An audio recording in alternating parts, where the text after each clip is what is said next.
I was 13 and a half when I arrived in Auschwitz. I was 14.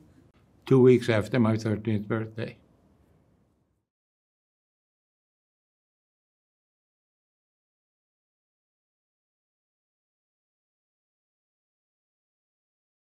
There was an announcement that we should go to the train that was on the tracks. They were rushing us, screaming, yelling, go fast, fast, hurry.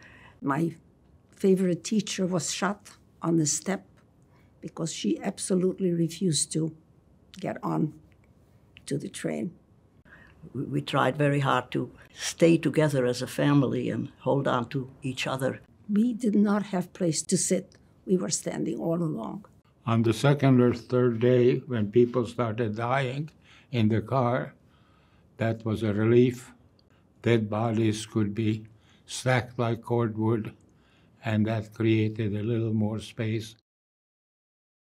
The doors opened and they started yelling, get out, get out. There was the smell, this incredible, inhuman, otherworldly stench. There was bedlam because they were immediately beginning to separate families. 2 SS officers were directing people right or left. We children held each other's hands, we held our parents' hands. I mean, we're just literally torn apart. And in a matter of minutes. I was separated from my mother.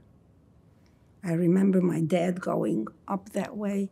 I remember staying with my sister. I had a younger sister holding her hand. A stick came down between us, and she was sent off. I lost her. I lost my little sister somehow. Before we were taken to barracks, we were processed, undressed, the hair cut, body hair cut. We came out looking identical. Sisters, mothers wouldn't identify each other. We were no longer people. You're thrown some ragged, used, filthy, striped uniforms. You're tossed some shoes with wooden soles. Then you get into the barracks, and then life starts. And life was learning to die. When we entered the barrack, minutes after we got in, a young woman was running towards my sister. She told us right away, I want you to know that your mother and your siblings are already dead. And that was also a shock, but an unbelievable one. I remember rejecting it completely. I just felt terrified the whole time. I was there, so scared, because they were looking at us like we were subhumans. They treated us like subhumans. Absolutely. They had all the power, and we were nothing. We were just... That was the intent. Yes. One after the other, my classmates were dying of hunger, exhaustion, and just total mental and physical collapse. I was the last one.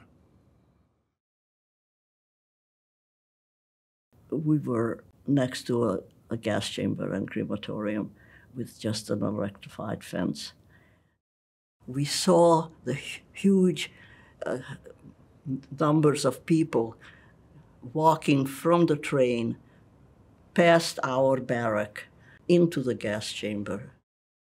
And often they talk to us. They call out, where are you from, and what's your name, and do you know so-and-so?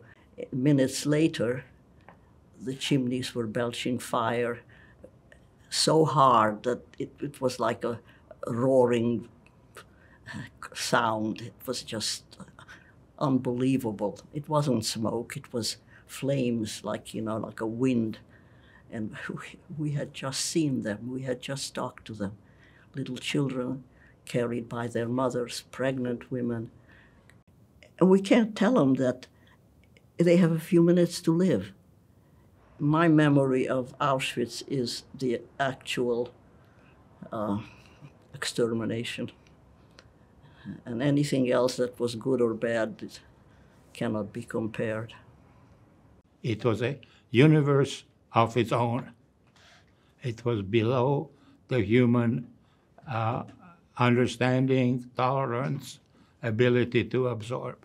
It's constantly with me.